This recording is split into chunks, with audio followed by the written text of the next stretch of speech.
Maths में हम लोग 10th क्लास के मैथ्स के लिए चैप्टर फर्स्ट कर रहे हैं। चैप्टर फर्स्ट में भी 1.4 जो लास्ट एक्सरसाइज है उसका लास्ट क्वेश्चन करना है। उसके बाद फिर मैं इसी चैप्टर के एग्जाम्पल कराऊंगा और फिर नया चैप्टर शुरू करेंगे। तो पहले एक्सरसाइज 1.4 के क्वेश्चन नंबर थर्ड जो लास्ट क्वेश्चन बचा है उसको पढ़ते हैं। इस क्वेश्चन में लिखा है the following real numbers have decimal expansion is given below. कुछ रियल नंबर्स के कुछ रियल नंबर दिए गए हैं डेसिमल एक्सपेंशन में एज गिवन बिलो। इन ईच केस डिसाइड वेदर, आपको देख के बताना है decide whether they are rational और नॉट। उसमें कौन से रैशनल हैं कि नहीं आपको ये बताना है। In each case decide whether the rational और not if they are rational, अगर वो रैशनल हैं, and of the form P upon upon क्यू। तो रैशनल है तो सीधी बात है पी अपॉन क्यू की फॉर्म में बता सकते हैं। तो what can you say about the prime factor of Q. आपको मालूम है अगर वो रैशनल है पी अपॉन क्यू की फॉर्म में होंगे तो आपको ये बताना है कि क्यू के फैक्टर्स क्या होंगे। ये बात तो कल ही हमने जान ली है कि जो टर्मिनेटिंग डेसिमल एक्सपेंशन होते हैं वो उनके उनमें पी अपॉन वो रैशनल नंबर में होते हैं। उनमें जो क्यू के फैक्टर हैं वो या तो 2 होता है या 5 होता है या 2 और 5 दोनों होते हैं। ओके, तो पहले मैं फिर जो मैंने इस चैप्टर के सॉरी इस एक्सरसाइज की शुरुआत में जो आपको डेसिमल एक्सपेंशन समझाया था उसको मैं फिर से एक बार आपको ध्यान दिलाता हूं। उसमें रैशनल डेसिमल एक्सपेंशन को मैंने दो पार्ट में डिवाइड किया था, एक टर्मिनेटिंग और दूसरा नॉन टर्मिनेटिंग। एक तो वो जिसका रिमाइंडर 0 आता है और फिर वो आगे बढ़ता नहीं है, दूसरा वो जिसका रिमाइंडर 0 नहीं आता और कंटिन्यूसली आगे बढ़ता है। मैंने बोला कि ये भी रैशनल होता है और इसमें कौन सा इसके दो पार्ट होते हैं। इसके दो पार्ट में एक होता है रिकरिंग, ये आपको 9th क्लास से याद करा रहा हूं मैं। एक होता है रिकरिंग और एक होता है नॉन रिकरिंग। तो ये इसमें रिकरिंग होता है, ये भी रैशनल होता है। टर्मिनेटिंग रैशनल, नॉन टर्मिनेटिंग में non terminating recurring rational. Okay, but ये इरेशनल। हम पी अपॉन क्यू की फॉर्म में रैशनल को ही रिप्रेजेंट कर सकते हैं। अब आपको ये तीन जो क्वेश्चन दे रहा है, तीन जो पार्ट दे रहा है, उन तीनों पार्ट में कौन सा रैशनल होगा कौन सा नहीं होगा ये आपको बताना है। तो आप क्या करोगे, ये देखोगे कि डेसिमल एक्सपेंशन में कौन सा टर्मिनेटिंग है। अगर टर्मिनेटिंग है तो रैशनल है, और नॉन टर्मिनेटिंग में अगर रिकरिंग है तब भी वो रैशनल है। ओके, तो मैं फर्स्ट पार्ट लिख रहा हूं क्वेश्चन का। फर्स्ट पार्ट है 43.1 2 3 4 5 6 7 8 और 9, और उसके बाद डॉट डॉट नहीं लगाए। इसका मतलब क्या हुआ, इट इज अ टर्मिनेटिंग, मतलब ये क्लोज हो गया 9 के बाद, डेसिमल एक्सपेंशन। तो कैसा है ये, टर्मिनेटिंग डेसिमल एक्सपेंशन है। टर्मिनेटिंग डेसिमल एक्सपेंशन है तो क्या होगा, so it is a rational number. Rational number होगा, और अगर ये रैशनल नंबर होगा तो किस फॉर्म में होगा, पी अपॉन क्यू की फॉर्म में होगा। तो रैशनल के लिए टर्मिनेटिंग के लिए हमने क्या पढ़ा इसके बारे में, therefore rational prime factor rational number, देखो therefore in a rational number prime factors of denominator q will be 2, will be either 2 or 5 or both. बस इतना लिखना है ओनली। क्या बात आपको समझ में आ रही है? ये क्योंकि डॉट डॉट करके आगे नहीं बढ़ा, इसका मतलब कैसा डेसिमल एक्सपेंशन है? टर्मिनेटिंग डेसिमल एक्सपेंशन है। अगर ये टर्मिनेटिंग डेसिमल एक्सपेंशन है तो फिर it is a rational number, ये रैशनल नंबर होगा। और अगर रैशनल नंबर होगा तो ये पी अपॉन क्यू की फॉर्म में होगा। उसने क्वेश्चन में पूछा कि जो क्यू है उसके फैक्टर्स क्या होंगे, तो आपने लिखा in a rational number prime factors of denominator Q will be either 2, या तो वो 2 होंगे, और 5 और both only. Correct? First part हुआ। सेकंड पार्ट देखिए, सेकंड पार्ट है 0.120 1200, उसके बाद 12000। जो मेरी क्लास में होंगे नंबर लिखते ही उनको समझ में आ गया होगा, 9th क्लास में जिन्होंने मेरे पास पढ़ा होगा, कि ये number non terminating non recurring का है। नॉन टर्मिनेटिंग नॉन रिकरिंग का नंबर है। It is non terminating. Non terminating क्यों? क्योंकि डॉटेड करके आगे बढ़ रहा है। And non recurring. Non recurring क्यों बोला जा रहा है? अगर 12121212 होता है या 120 120 120 होता तो रिकरिंग बोलते। ये नॉन रिकरिंग है, 120 फिर 0 बढ़ गई, फिर 0 बढ़ गई, तो नॉन रिकरिंग बोला जाएगा। Non recurring decimal expansion. So it is irrational. और जब इरेशनल है तो आप पी अपॉन क्यू की फॉर्म में लिख नहीं सकते, और पी अपॉन क्यू की फॉर्म में जब लिख ही नहीं सकते हो तो आप उसमें क्यू के फैक्टर नहीं बता सकते हो। ठीक है? इट इज इरेशनल, या फिर ब्रैकेट में नॉट रैशनल। रैशनल नहीं है ये। उसने पूछा ना रैशनल और नॉट, तो उसी तरह का आंसर। ओके, ये लिख लीजिए।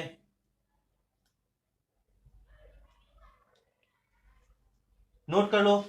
एक लास्ट पार्ट बचा है क्वेश्चन का। लास्ट पार्ट है थर्ड वाला, उसमें नंबर है 43। सेम फर्स्ट क्वेश्चन जैसा, 1 2 3 4 5 6 7 8 और 9, और इस पूरे के ऊपर ऐसे एक बार लगा हुआ है। इसका मतलब क्या हुआ? 1 2 3 4 5 6 7 8, ये group of numbers, same number bar bar repeat होंगे। तो क्या लिखोगे आप? It is non terminating. ये आगे ही बढ़ेगा क्योंकि ये रिपीट होते जाएंगे बार बार बार बार। तो non terminating and recurring decimal expansion. So it is a rational number. अब ये रैशनल नंबर है तो हम जानते हैं कि ना rational number prime factors of denominator Q will be either 2 और 5 और बोथ। लिख लीजिए पूरे वैसे के वैसे। ये आपका चैप्टर फर्स्ट की एक्सरसाइज कंप्लीट हो गई, चैप्टर कंप्लीट हो गया। अब मैं इसके एग्जांपल कराता हूं। जहां आपको प्रॉब्लम आ रही है मुझसे आप पूछ सकते हो। नोट कर लीजिए इसको।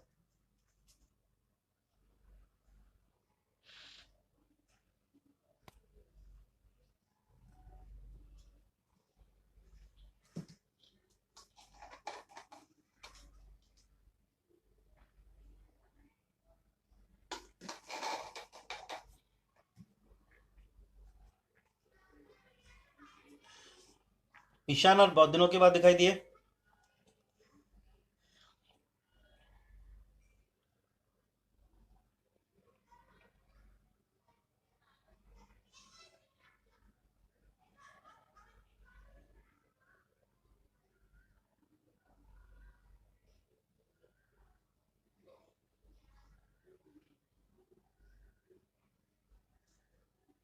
आया समझ में? डेसिमल एक्सपेंशन में उसने आपसे पूछा था कौन सा टर्मिनेटिंग है कौन सा नहीं, नोट हो जाए तो मुझे बता देना। जो टर्मिनेटिंग है वो रैशनल होंगे, और जो रैशनल है उसको पी अपॉन क्यू की फॉर्म में लिख सकते हैं। फिर वो पूछेगा कि क्यू के फैक्टर्स क्या हो सकते हैं। तो कल हमने बात की थी कि जितने भी रैशनल नंबर्स होते हैं और टर्मिनेटिंग हैं, वो सबके जो प्राइम डिनोमिनेटर के प्राइम फैक्टर्स होंगे वो या तो 2 होगा या 5 होगा या दोनों होंगे। ओके, चलिए अब मैं एग्जांपल करा रहा हूं। फर्स्ट एग्जांपल आप क्वेश्चन पढ़ने के लिए बुक पे देख सकते हो, सॉल्यूशन अपने हिसाब से करेंगे। क्वेश्चन है use Euclid's algorithm to find the HCF of, 2 number दिए हैं उनका एचसीएफ आपको फाइंड करना है। ये रिवीजन है पूरे चैप्टर का, एग्जांपल करोगे तो पूरे चैप्टर का आपका रिवीजन हो जाएगा। एग्जांपल नंबर 1, एग्जाम्पल नंबर 1 में आपको यूक्लिड एल्गोरिथम से एचसीएफ निकालना है 4052 एंड 12576। ठीक है, शुरुआत कैसे करते हैं? आप ये बताते हो कि 12576 इज ग्रेटर देन 4052। ठीक है, तो क्या करोगे? 4052 से डिवाइड करोगे किसमें? 12576 में। 3 टाइम्स डिवाइड करोगे तो आएगा 3 2 जा 6, 3 5 जा 15, कैरी 1, फिर 1 और 4 3 जा 12, 3 4 जा 12। क्या बचा? 0 2 और 4 420 रिमाइंडर को यहां पे फिर डिवाइजर बनाया जाएगा और ये टर्म नीचे आएगी 4052 फिर से। अब ये 9 टाइम्स होगा। क्या आएगा 9 टाइम्स में? 0, तो आया 2 7 2 272 272 डिवाइजर बनेगा। अब आ जाएगा इसकी जगह पे 420, 1 टाइम होगा केवल। मैं इसकी बात का लिख देता हूं कि आपको दिखाई नहीं देगा उस तरफ। तो 272 से डिवाइड किसमें कर रहे हैं? 420 में। 1 जा 272, ओके, यहां से आया 8 और ये हो गया 4, ये हो गया 148। अब 148 डिवाइजर बनेगा 272 के लिए डिविडेंड होगा। 2 टाइम ज्यादा हो जाएगा, 296 के आसपास आएगा, इसलिए 1 बार फिर 148 करेंगे। यहां से आएगा 4, यहां से आएगा 2 और यहां आएगा 1, 124 हुआ। 124 एज अ डिवाइजर, डिविडेंड आया 148। अब 148 को करेंगे डिवाइड तो 124 हुआ। यहां से आ जाएगा, मैं अब इधर कर रहा हूं, इसी को इधर बना रहा हूं, डिवाइड माइनस करके आएगा 24 और 24 से डिवाइड करना है 124 में। 5 जा होता है 124 आएगा, रिमाइंडर डिविडेंड में आ जाएगा 24। अब एग्जैक्टली 6 टाइम्स 24 होगा। पहले पूरा डिवाइड देख लीजिए, ये यहां तक 272 के बाद कंटिन्यू फिर ये हुआ। आपने कॉपी पूरा कर लेना। 120 के 4 के जब बाद जो रिमाइंडर आया था उससे के आगे का मैंने यहाँ किया है, इसका रिमाइंडर था 24 को डिवाइजर बना के फिर ये किया। नोट कर लीजिए, अभी एचसीएफ नहीं निकाला है, सिर्फ डिवाइड किया है।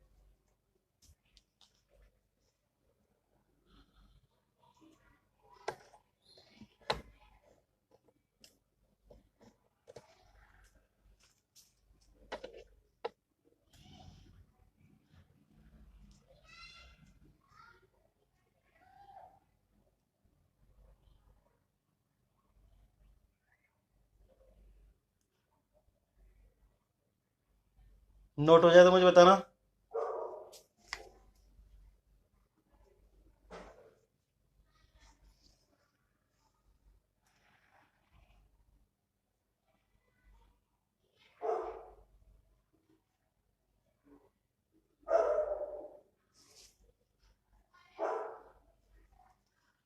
हो गया? ओके, तो अब इसकी हर एक स्टेप को लिखते जाएंगे, ठीक है? एक एक स्टेप को मैं यहां से लिखना शुरू कर रहा हूं ऊपर से. बाय यूजिंग यूक्लिड एल्गोरिथम, क्या है? a is equal to B Q plus r, ये एल्गोरिथम है यूक्लिड की.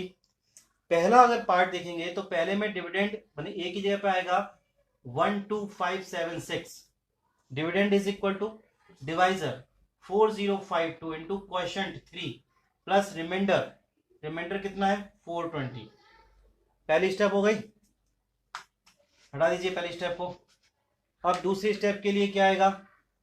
4052, 4052 के लिए 420 मल्टीप्लाई 9 प्लस रिमाइंडर कितना 272. ओके, अब इसको हटा दो. अब 420 के लिए 272 इंटू 1 प्लस 148. यूक्लिड के एल्गोरिथम के पैटर्न पे हम हर एक स्टेप को लिख रहे हैं. कहां तक पहुंच गए?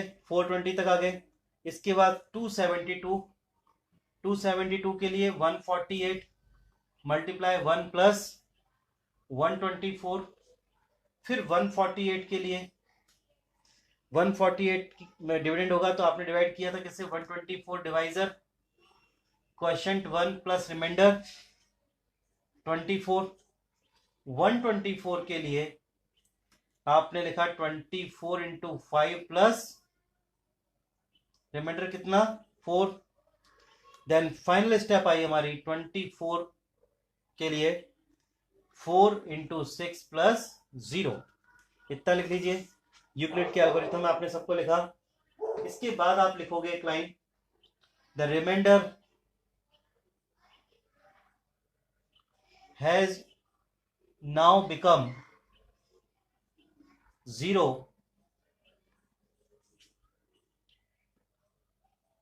since the divisor at this stage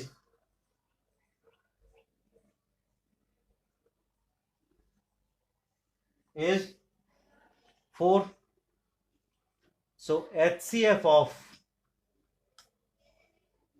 4052 and 12576 is equal to 4.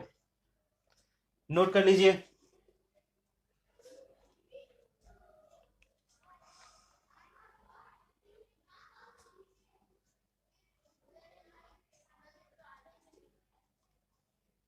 जब आप एक्सरसाइज करते हो तो 1.1 एक्सरसाइज का जो फर्स्ट क्वेश्चन के 3 पार्ट है वो इस एग्जाम्पल पर डिपेंड है. एग्जाम्पल में केवल एक यही क्वेश्चन दिया था उस पैटर्न में.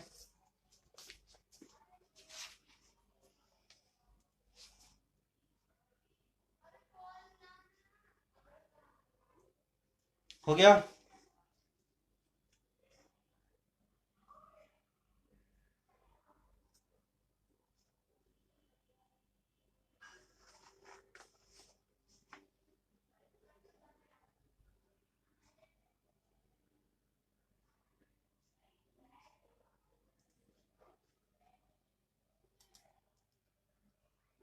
चलिए, नोट हो गया. अब एग्जाम्पल नंबर सेकंड.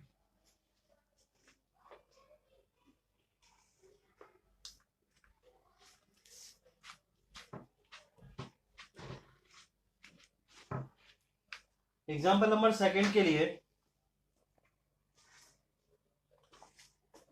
आप बुक में पढ़ोगे पेज नंबर 6 पे एग्जाम्पल नंबर सेकंड दिया है. शो करना है, show that every positive integer is of the form 2q and that every positive even integer is of the form 2q. माने even के बारे में कह रहा है वो 2q की फॉर्म में होगा और ऑड के बारे में कह रहा है and that every positive odd integer is of the form 2q plus 1. वो 2q+1 की फॉर्म में होगा। ओके, ये ऐसी बात है। अब आप देखो यूक्लिड के एल्गोरिथम का अगर यहां पे अपन ध्यान देंगे तो उसका फॉर्म होता है a is equal to B Q plus r. तो बी क्यू प्लस आर में b होता है डिवाइजर, और b डिवाइजर है। अगर कंपेयर करें इससे तो इसमें 2 डिवाइजर होगा। तो कैसे स्टार्ट करेंगे क्वेश्चन को, लेट ए बी अ, हम इवन ऑड नहीं मानेंगे, सीधा मानेंगे let a be a positive integer and b is equal to 2। b is equal to जिसका डिवाइजर 2 हो उसका रिमाइंडर क्या होगा। Therefore r is less than 2, r 2 से छोटा होगा। हमेशा रिमाइंडर डिवाइजर से छोटा होता है, लेकिन 0 हो सकता है और 0 से बड़ा भी हो सकता है। तो रिमाइंडर क्या मिले हमें इसमें, रिमाइंडर मिले 0 1, बस 2 ही रिमाइंडर मिलेंगे। ठीक है, इफ रिमाइंडर या लिखें if r is equal to 0, r अगर 0 होगा तो a इज इक्वल टू क्या होगा 2q+0। तो a इज इक्वल टू क्या आएगा 2q। 2q में 2 से डिवाइड हो सकता है इसलिए ये इवन होगा। दूसरा रिमाइंडर क्या था 1, r इज इक्वल टू 1 लोगे। If r is equal to 1 तो क्या होगा a is equal to 2q+1। इसमें एग्जैक्टली 2 से डिवाइड नहीं होता पूरी तरह से, तो ये कैसा इंटीजर होगा, ऑड पॉजिटिव इंटीजर होगा। नोट कर लीजिए, ये एग्जांपल नंबर 2 था। अब अपन चलते हैं एग्जांपल नंबर 3 पे। नोट कर लीजिए इसको पहले। ऐसे क्वेश्चंस आप कर चुके हो, एक्सरसाइज 1.1 में किए थे आपने इस तरह के क्वेश्चंस।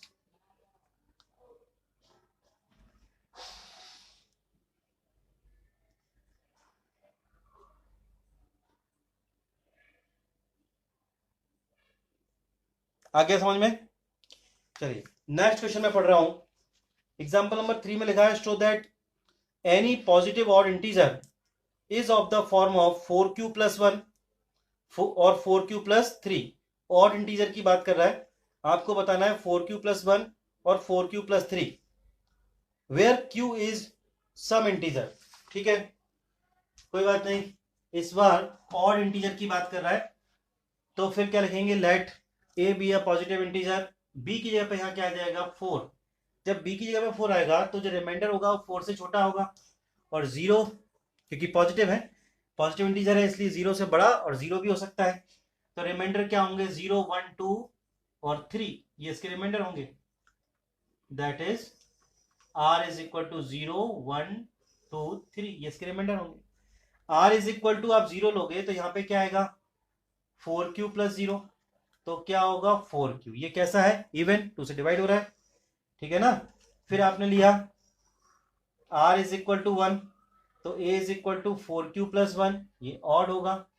फिर आपने लिया r is equal to a is equal to 4q+2। इस पूरी टर्म में आप 2 से डिवाइड कर सकते हो इसलिए ये इवन होगा।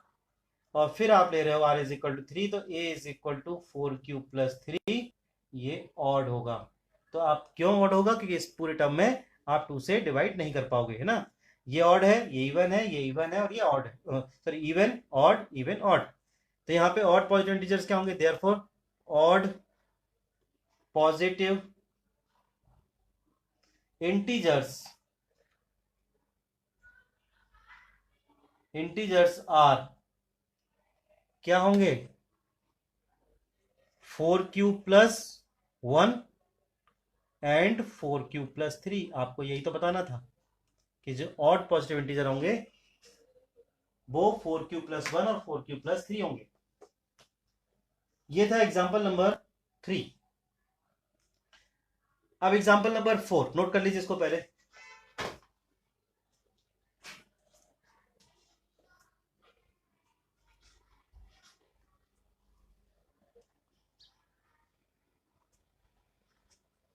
शन मैं यूट्यूब पे भी अपलोड कर रहा हूँ सारे वीडियो, तुम वहाँ यूट्यूब पे भी देख सकते हो। चैनल को सब्सक्राइब करोगे तो तुम्हें नोटिफिकेशन मिल जाएगा उसका। जो पर डे की जो क्लासेस हो रही हैं उन सबका मैं यूट्यूब पे भी वीडियो डाल रहा हूँ, है ना। तो वहाँ देख, उसमें भी देख सकते हो क्लास के टाइम, अगर तुम्हारा कुछ इधर उधर है तो उसमें वहाँ देख लेना। और देख ही लिया करो, क्योंकि एक रिवीजन हो जाएगा। सभी लोग देखा करो, मैंने कल भी कहा था।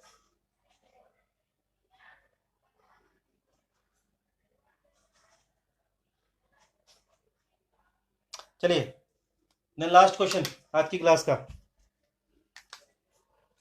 क्वेश्चन है, स्वीट सेलर हैज 420 काजू बर्फीज एंड 130 बादाम बर्फीज। ठीक है, she wanted she wants to stack them in such a way that each stack has the same number। ठीक है, उसने उसका ढेर लगाया और उसमें सेम नंबर होने चाहिए, ऐसा उसने पूछा है। Then they take up the least area of the tray, और जो ट्रे है उसका लीस्ट एरिया वो कवर अप कर रहे हो। व्हाट इज द मैक्सिमम, हमें बस करने से मतलब है मैथ्स के पॉइंट ऑफ व्यू से।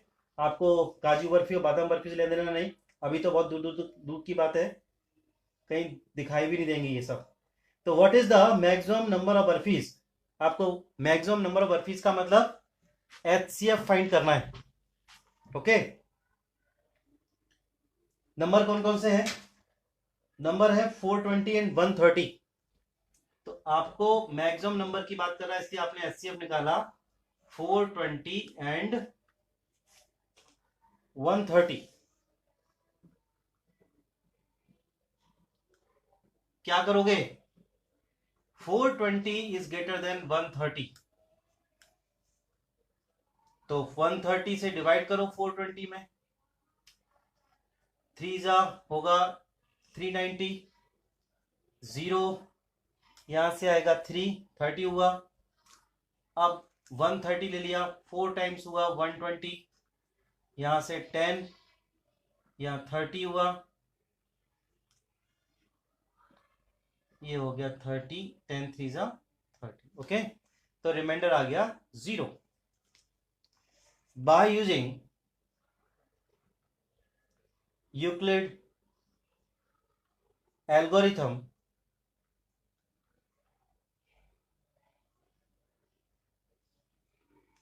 A is equal to B Q plus R, उसमें हर एक स्टेप को लिखेंगे। तो 420 is equal to 130 multiply 3 plus 30, फिर 130 के लिए 30 इंटू 4 प्लस 10, फिर 30 के लिए 10 into 3 plus 0। The reminder has now become 0,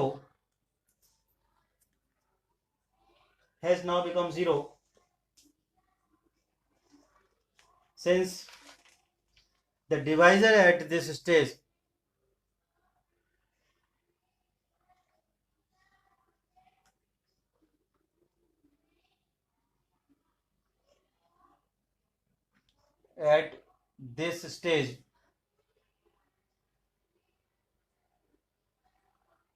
is 0, no sorry, is 10।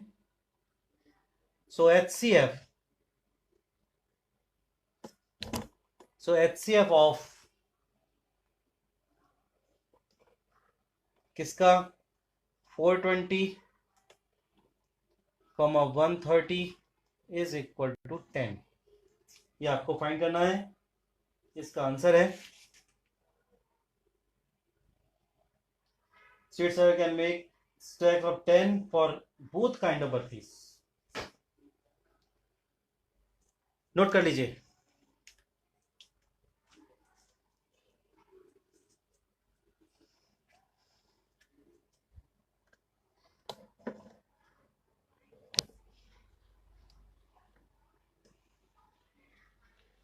हो गया,